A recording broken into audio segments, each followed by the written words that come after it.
Greetings, patrons and citizens of Earth. My name is Joe Straczynski. On behalf of myself and the Martian Legation, to all the Martians who are watching this now, happy Quizdoddle. That piece of ceremony taken care of, I am here today to begin a commentary on the coming of shadows. This is the episode that really, almost more than anything else, I think cemented in the minds of viewers that we were serious. So this show was going to change and evolve and grow in ways that they really had not expected. It's also the show that the crew got the most excited about. That, oh my gosh, this is going to be something really, really different, really, really cool, which is why it got so much attention when it came out. It was a game changer. So there won't be much more blather. I want to get right into it today because it's a very big episode. I will get my remote control and we will do a countdown. 3, 2, 1, and on the 3, 2, 1, we will begin the commentary on the coming of shadows. We're all queued up. 3, 2, 1. And by the way, the reason we have to do this is because we can't have audio on YouTube, so we're doing this with subtitles that I'll watch, and you will queue up the episode at home, so you can watch the episode on your television and on your phone or iPad or technology of your choice. Have my voice droning along in synchronicity with the episode, so you can hear what the behind-the-scenes story is and not have to worry about this being taken off YouTube because it breaches planetary security. That's how we do the countdown. So you have the episode. It's all queued up, ready to go. 3, 2, 1, play.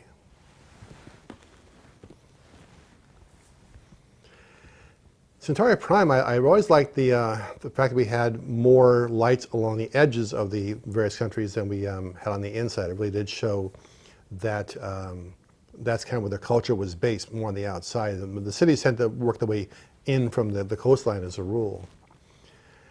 I never much liked the hairstyle on his second in command there. It just, for some reason, it looks. I always focus on the Centauri hairlines, and it's my problem in life. But it just somehow looks really fake in his case. Turhan Bey was a delight to work with. He was one of the classic actors who come out of the 40s. Worked on Ali Baba and the 40 Thieves and The Mummy's Tomb. Lots and lots and lots of these like Universal type, scary movies. And it was such a delight to have him. He's told great stories. He took me out to eat at the Beverly Hills Hotel, the Polo Lounge, first time I'd been to the Polo Lounge. And we had tortilla soup, and he explained to me this was his place every Tuesday. He'd come here and have the tortilla soup. I like the idea that his character eschewed the Centauri mane, if you will, or something simpler, and that the telepaths that surround him go veiled and completely hairless, because again they let the male be the peacock, so the male will be the show-offs because they have something to prove, and the rest will go like, sure, go ahead. You have big hair, I'm impressed. And here we have, G'Kar putting a reasonable explanation, a reasonable argument to Sheridan to say, look, this guy's family is monstrous. But that becomes the larger question, is to what degree do we inherit the sins of our parents and our grandparents? And what degree are we blinded by that lineage? G'Kar is so angry at the Centauri, so angry at what happened in the past, that even though this is someone who might not be as bad as the rest, who might actually be on his side, he can't see that. He cannot perceive the distinction. And in his way, he is in as much of a box as anyone else is. By this point in the show, Bruce had really settled into the role of Sheridan. And I love his attitude in here. It really seems both authoritative and trying to be friendly at the same time. He had a big obligation when he first stepped into that role, but by this time, he's more relaxed. You can see it in his expression. You can see it in just the way he carries himself. By this point now, he genuinely is Sheridan. And I think he did a terrific job here on this. Hum real loud until it's over. That tends to work really well, I've discovered. I did most of Babylon 5 in my office, my fingers in my ears humming really loud. And look at Andreas in this, in those eyes. It's just so compelling. There's just something really marvelous about how naturalistic, as his mouth moves, it looks of a piece with the prosthetic, and the eyes blend in with it perfectly. It is just, you can really see the detail on the HBO remaster. You can see the detail on the clothes there, on the wardrobe, the sash, the green sash that goes across, the jewels and the gemstones. I thought that, you know, in a very reddish, arid environment, you would tend to go for decoration with stones and leather, things that are more resistant to drought and to harsh conditions, which is also why the Narns favor blades. That's, you know, coming up in a situation where it's limited resources, you want to fire a gun which can have to be reloaded, and you may not have bullets or may not have the technology for that. A blade works almost anywhere. Doesn't get flooded out, doesn't melt in the heat. Everything about the Narns is designed to look of a piece. You look at G'Kar's quarters as a feel of the home world. If you look at their architecture and their homes and their buildings, they have a clay look to them. Everything was about making the characters and the worlds consistent with each other and with themselves, so that the moment you turn on any scene in Babylon 5, you know exactly where you are. You know that you're on the Narn homeworld, or on Centauri Prime, or you're on Earth. And it helps so that you don't have to sort of catch up with the show. You can just sit back and enjoy what's going on without having to ask a lot of questions. It's hard to find the balance between setting up a mystery that takes 5 years to play out and giving an audience all the information they need in every single episode to follow what's going on, and so that every scene is self-explanatory. It's a hard walk to walk, but we eventually got better and better at it over time. A nice little jump gate flare, taking us into the beginning of the show, proper or improper, depending on how you want to look at it. We use this shot a lot. It's kind of unfortunate, but I love the detail here. And here we have one of our rangers. We actually saw rangers before this. They were kind of in the background of certain scenes. They were meant to be sort of just there. I didn't want to draw attention to them, but the idea was that once you saw who they actually were, you could then back up to prior episodes and see them seated in here and there.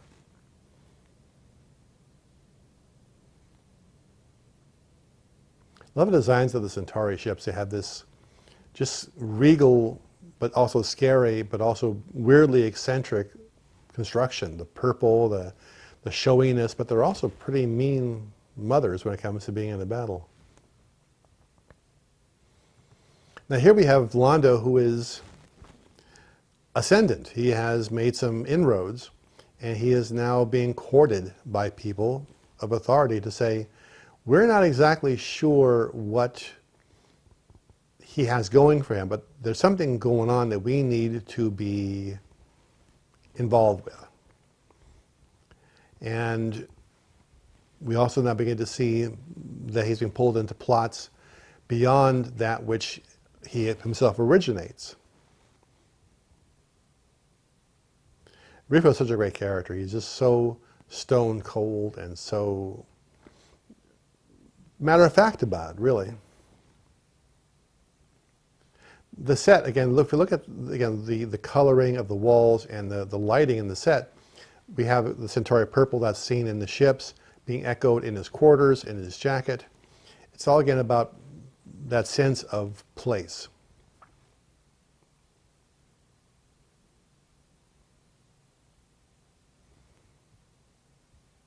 I can only imagine Londo's conflicted point of view in having to move against the Emperor. He's come very far, very fast, but there is still a conscience in him. And we also see that in Veer. I hate the fact that the light shines through his hair. This is one of the few times when he really steps up to argue with Londo, to say, you know, this is not something that we should be doing.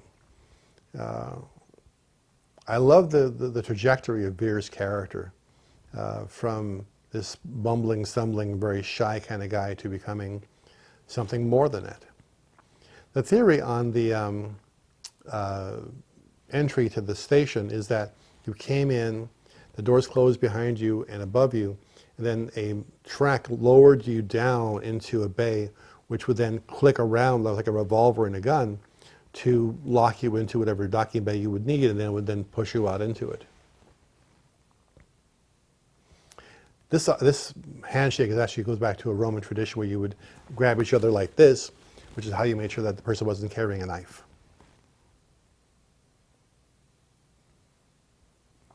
It was a good looking cast, I gotta tell you.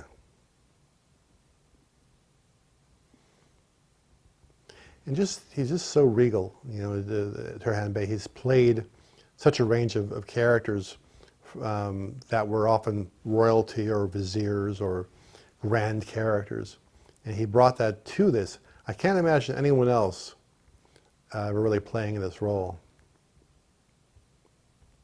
I love that, you know, the first thing he wants to do is, I hear there's a Vorlon here, can I see him? You know, even emperors have moments when there's something that they can't get access to that they really want, and they're, you know, like fans who come out and say, I would really like to see Captain America #1 issue if you have that, you know.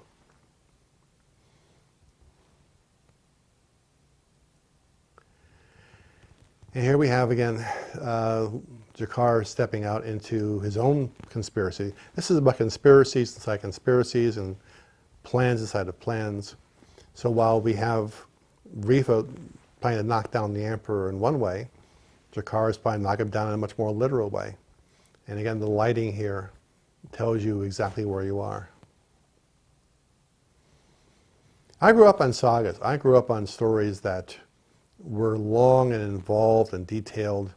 The Lensman books, the Foundation books, the Lord of the Rings, which I read so many times. I discovered it, I think my first year of college, and read it over and over and over again.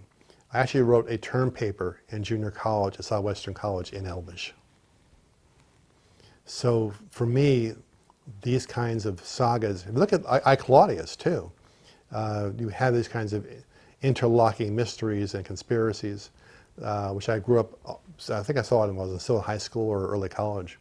And I love the way that the intrigue was constructed in I Claudius, which you haven't read either the book or seen the show, you really should.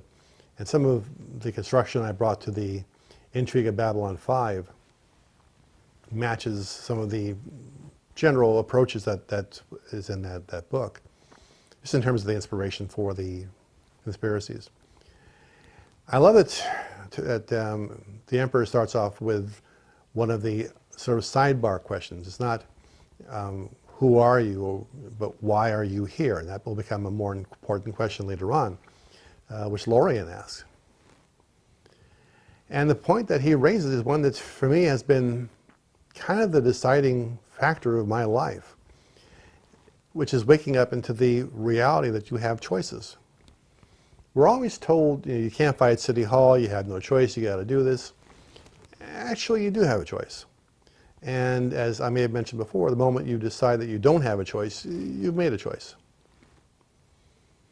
And for him to address the question in this way brings out the part of Sheridan says, we see his resolution, you know, love without hesitation, fight without fear, the way of the warrior.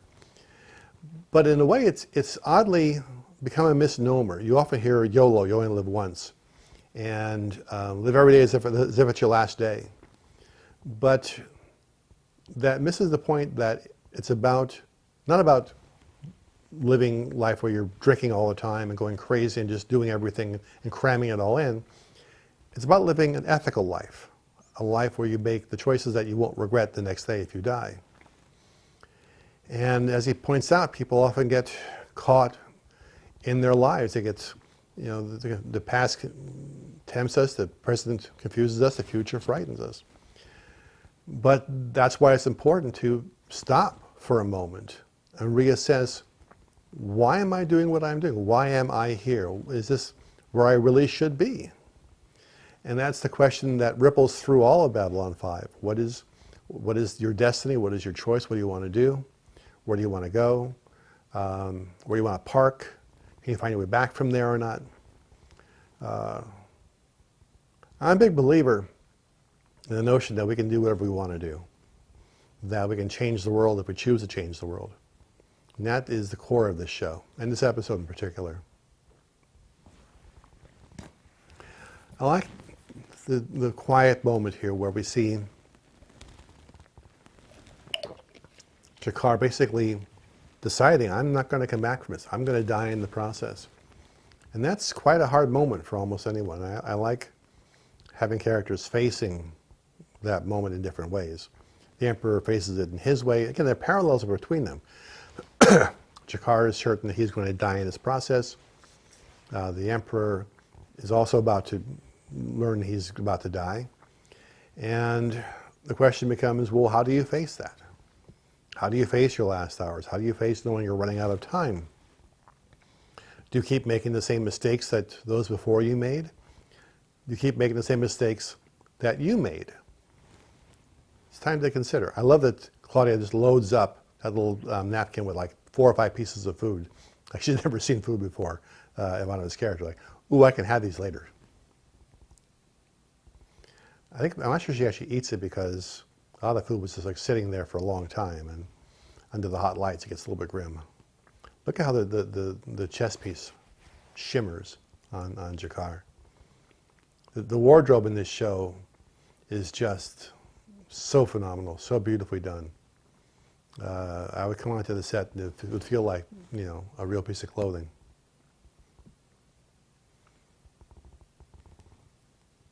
And I think that, you know, the Ranger is a little bit too casual and too careless here. I think if he was a true Ranger, he wouldn't have fallen for that.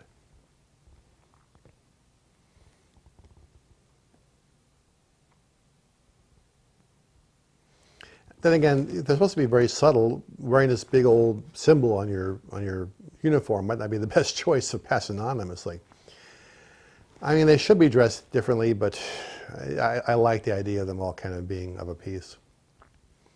Janet Greek was the director on this, and the way she shot the Emperor falling and having his heart attack was really well done. I love the dance between G'Kar and Delenn there, and her suspecting something, and we see the knife in the sleeve. He had a hard time just hitting the ground, so we asked the other actors there with him to help bring him down because he had a little bit of arthritis going on. He didn't feel comfortable just falling, even if we put a mat there. So the other actresses helped him down.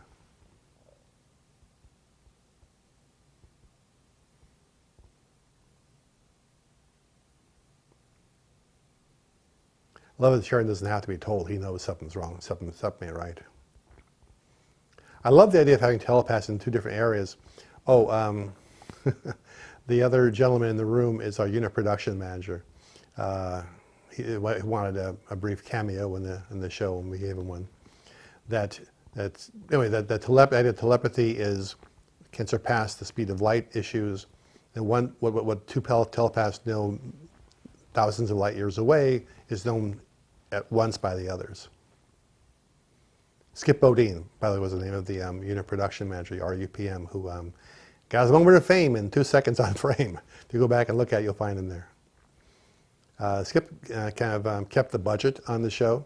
He and John Copen, John was a line producer, Skip was a UPM, and he watched every dollar on this show with ferocity, which is why incidentally we came in under budget and on schedule, or under schedule, under budget, every single year. Most TV shows, they come in way over budget and over schedule, and we always came in under both categories.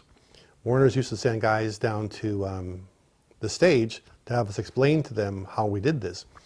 And we would say, well, it's planning and forethought and having a script done ahead of time and being responsible. And they would look at us like, you know, a goldfish. They didn't understand what we were talking about. But we made a new model for television. And here we have Londo making the jump, making the decision to use the power that he has access to make a statement. And if we saw Veer before standing up, now we have him even more obsessed and more concerned.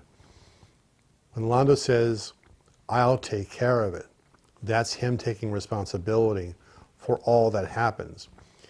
And all the lives are going to be lost are his responsibility. And I think that there's a point of no return for certain actions and activities, and that's probably one of them. Again, back to the whole point, you say you don't have a choice, you do have a choice. And I love Stephen's performance here. He's really firm, and he's no kidding around now. He's saying, this is wrong. You can't do this. If you do, then I can't help you. And just, wow, look at the brother. I'll go and I'll bring him back. And I'll remind you of this conversation. And in a way, he kind of does. It's the first time Londo was subdued by Veer. Because the thing is, Londo knows that he's right. There's a part of him that knows the bargain he's about to make. That's why he's saying, "Forgive me." There's the knowledge of guilt, the knowledge I'm doing or about to do a terrible thing. It's such a great character to play with. There's so much. Yeah, I'm not comparing with Shakespeare because there is no point of comparison. I'm not worthy to carry his pencil box, but there's an element of Shakespearean drama in this that really plays. You could take these scenes and put it back into, the period of Two Gentlemen of Verona, and it would still work. And of course, having had these really serious moments, the law of writing says you have to balance out. So we have a scene here with G'Kar that is humorous, so the prop up for 2 minutes. So if you want to open up he's thinking vein, but he says conversation. It's been said, you can go as dark and as grim as you want in your writing, but then for God's sakes, tell a joke. And that's what we have here. So we ride the hill. So we go from the dark, serious moment, he's dying potentially, to the humor of G'Kar's reaction. And then when he gets the information from Steve about what he was there to do, we see the smugness go out of his face. We see that this is more than he thought it was going to be. Right there. Like, he never thought he would hear those words. So now all the humor is shifted again. We've gone from serious to humorous to somewhat serious to now back to from humor to what this really means. And Richard's performance here is just so great. It's just, he brings such humanity to this. And watch Andreas go down. It's like he can't even absorb the information.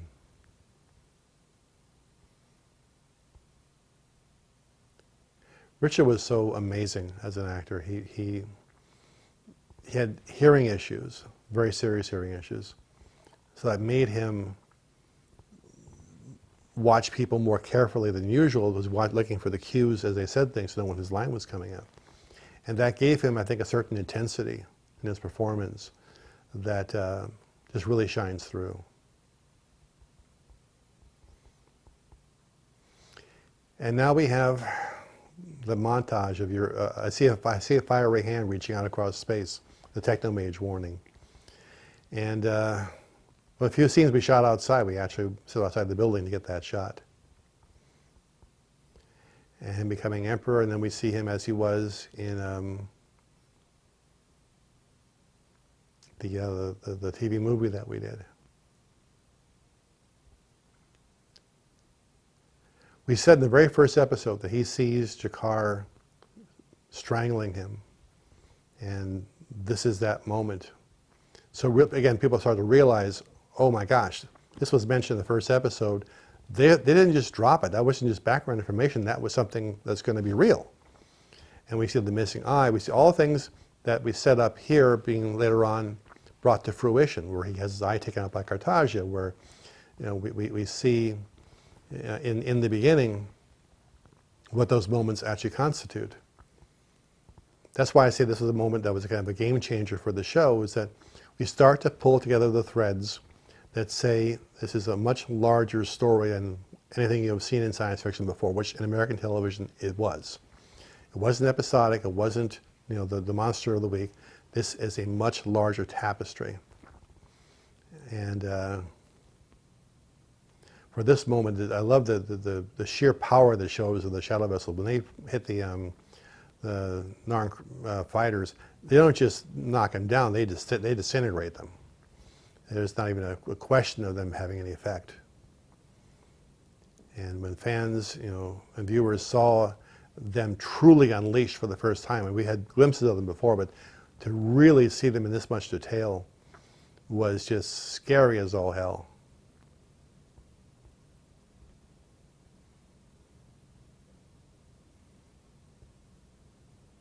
And its skin is just so nervous-making. Sampled apparently from a dog's nose, I was told.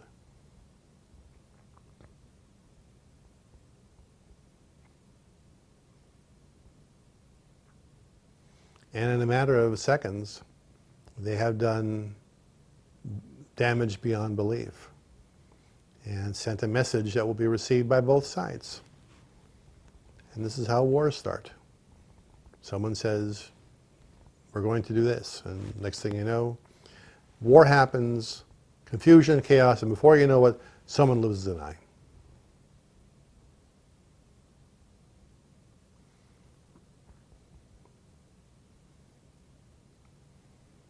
And the bloodletting continues. Not only is the emperor going to go down, but now the emperor is vulnerable, he's going to take out his second. This is, again, a favorite moment for me. It's the difference in attitude. G'Kar is ecstatic, knowing that he can make peace with this guy, and Londo thinks maybe he heard about what happened in the quadrant and the attack, and he's going to be killed. So they're coming at this scene from completely different perspectives, one in fear, one in joy. And as G'Kar reveals his reason for being there, you can see in Londo's eyes the regret and the horror at what he has just unleashed. This is the one moment when everything turns. When G'Kar, who's always been the bad guy, sincerely and genuinely reaches out to Londo. There's a moment of actual hope. Had Londo not done what he did, this could have been the beginning of an actual peace, where a Narn can toast to his health and the health of the Emperor for probably the first time a Narn's ever done that. And look at Peter's reaction. What have I done? What have I unleashed? What happens when he finds out what I did? Those are the emotions I love to play with. The counterpoint, the despair, joy against horror.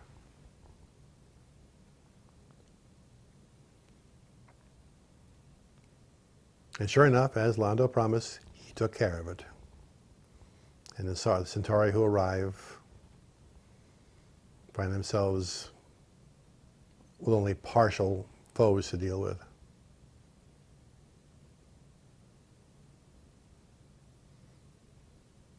And the Centauri get the blame because they're there. And word gets back, the Centauri attacked our homeworld. Pardon me. Attacked Quadrant 37, and we're off to the races. And now the Centauri War is going to be on. Again, game changer, because most places would have kept. This is a very Shakespearean, Julius Caesar coming down kind of moment. We kept the Centauri-Narn conflict at a slow boil, and most folks assumed it would just stay there. What they didn't expect was that an actual war would now break out. So all these threads come together in this episode, including the one that's about to start right now.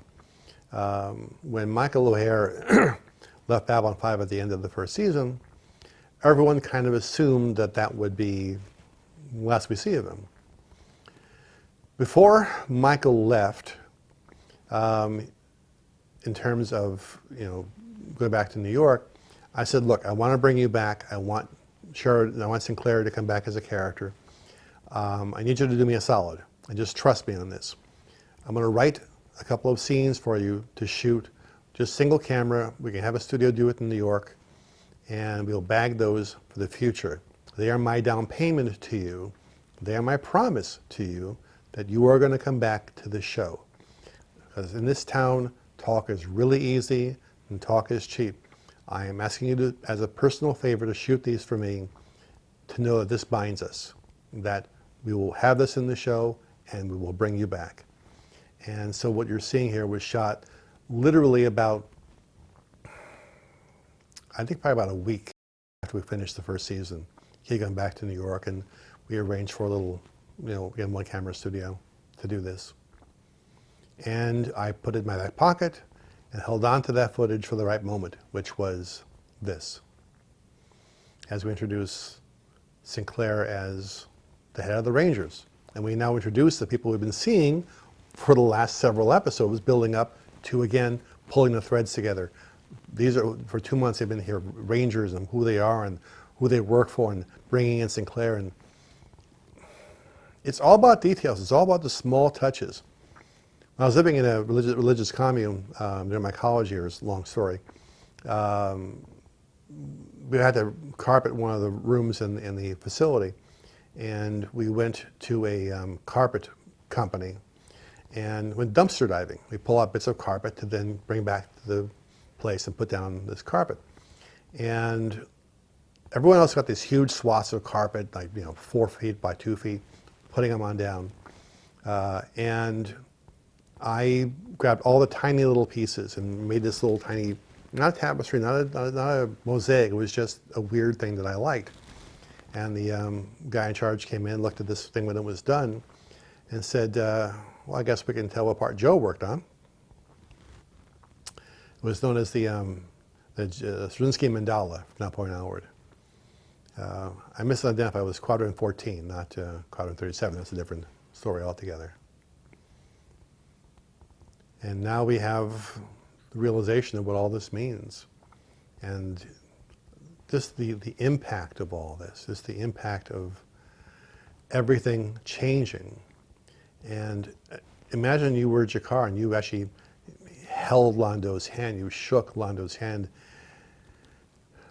There's a certain trust factor that goes into this, and for that to be betrayed is just more than they can bear. Unfortunately, the stonework there looks a little bit too much like styrofoam, which is what it was.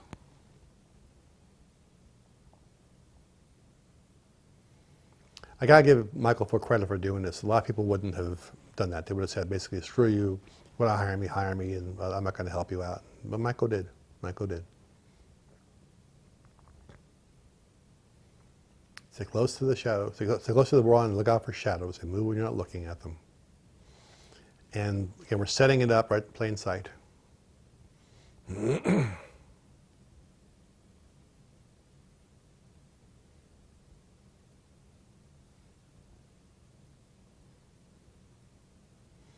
He's just utterly lost his mind at this point. He is racked with grief and tragedy and despair, and he's seen his people being killed. And it's just the great loss. He's just out of his mind at this point.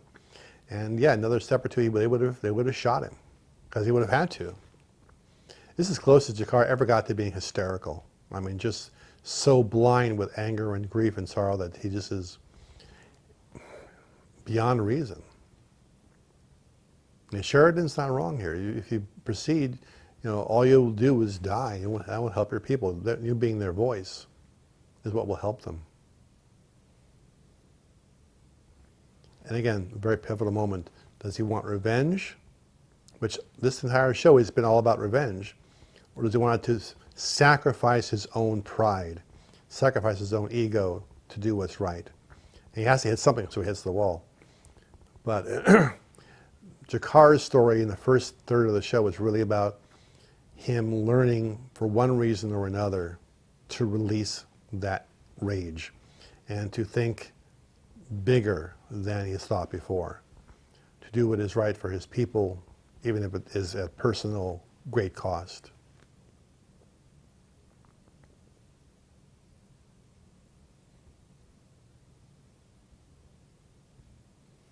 It's a great scene here with Turhan, and of course you know that obviously Dr. Franklin arranged for this visitation. I think it would have said, oh, I'd like to see a Vorlon without his encounter suit, but at least he gets to see one in general.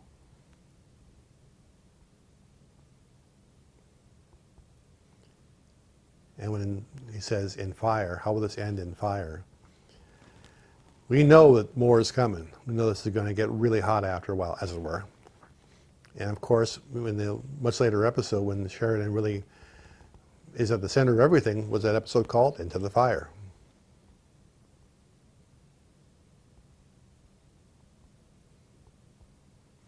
And Garibaldi's point here isn't wrong. If he did betray the trust from Sinclair, he would not be able to be trusted with anything else.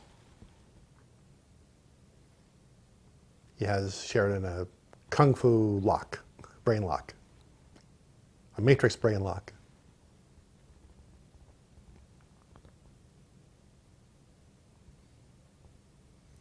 So this is when they start the process of gradually putting things together.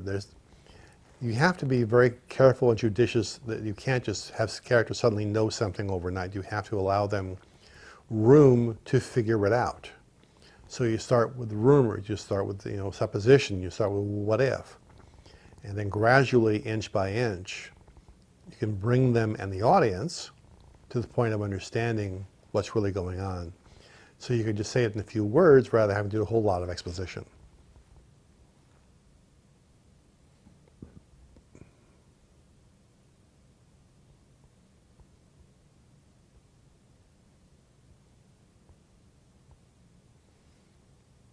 Just the sheer predatory behavior here. The Emperor is dying. He has moments left. All he wants is to just die in peace. And here he is trying to exploit that for his own benefit. He knows if he tells Riva what he said, for sure no one will ever hear it, but at least if he tells Londo, there's a chance that he might hear it. It's also more appropriate that Londo hears it.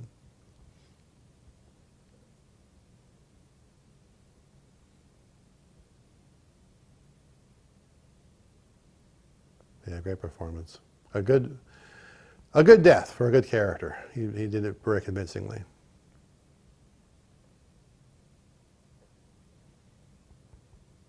You can see in Peter's eyes, he's lying. And the telepaths know it, but they're not in a position to tell anyone. They serve the Republic. And if they are told, you will not repeat this, they will not repeat that.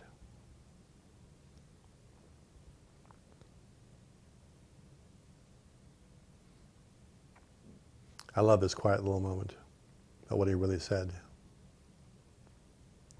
That they are both damned for what they've done.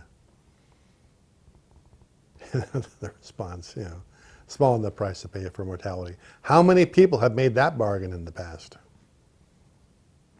And how much horror has been wrought as a result.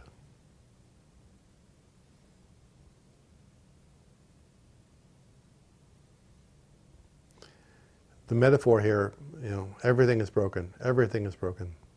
All his comfort is in the book of Jaquan, what he's holding there. It's all he really has left.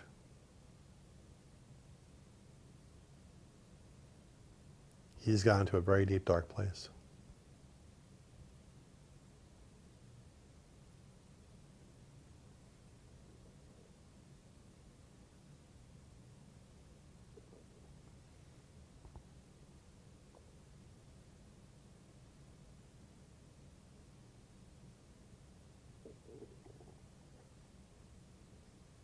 He finds comfort in Jaquan's word, which led him to get to this point. He is now a changed Narn. He is now a changed being. Look at who he is right now and who he was at the top of this episode. He ain't the same person anymore. He has gone through a transformation.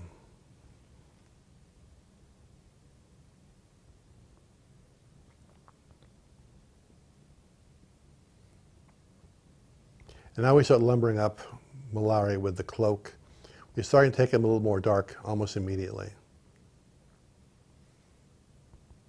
We didn't have to do, but it makes him feel more solid. feel more of a force.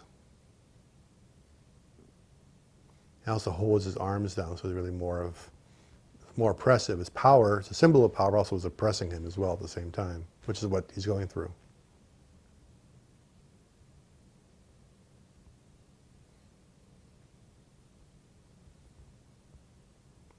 I love Sharon, he's doing what he can, but it's minimal.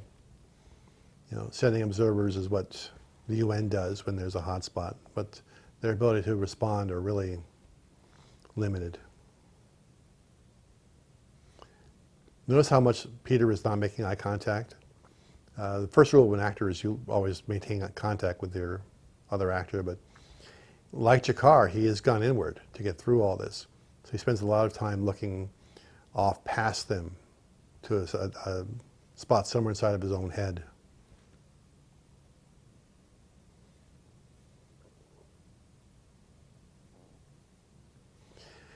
You would think this would be a great time to celebrate, but this is not a celebratory moment for Londo.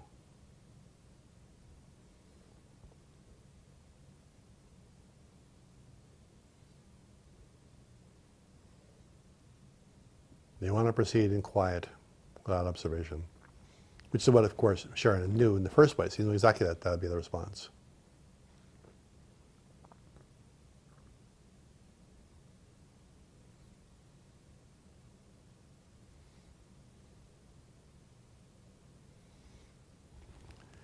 And this is the moment, like I said earlier on, that really let viewers know that the show has changed, that they are now at war. So suddenly, the entire direction of the series has done a 90-degree shift. Babylon 5 was created, we were told, to create the peace, to help avoid this very thing from happening. But in point of fact, it happened. And now, in a way, that kind of negates the whole purpose we made this station and this show is our last best hope for peace. No, it's done. We are now at war. Everything about this episode says we are not afraid to kick over the table really, really hard.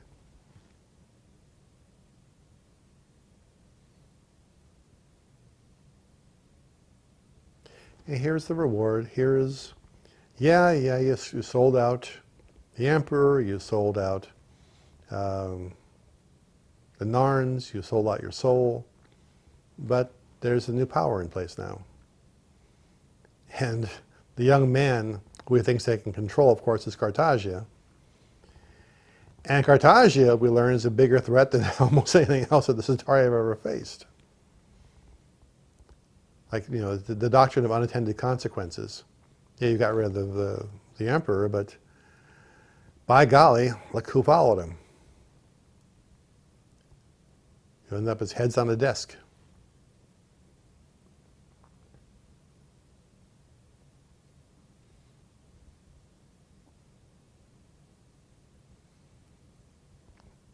And just Vera's kind of checked out. And Londo, being aware of that possible future of destiny, wants to avoid it.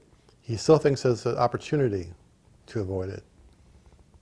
He doesn't want to be emperor. He doesn't want to see what happened happen. But a part of him knows that that's the trajectory that he's on.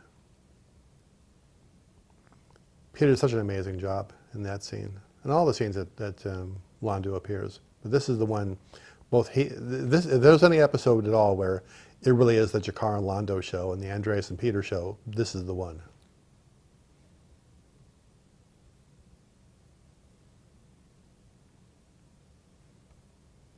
And now we have the real purpose of the Rangers beyond just looking out for the shadows. I love the notion that anyone else here know that you're here. Who is the one person who would know? Delenn. The only other person who we would have spoken to. I didn't think about the time when I had Michael do this, so it's the same message as hello old friend. I didn't think to make it hello Delenn. I just clipped that part of the audio.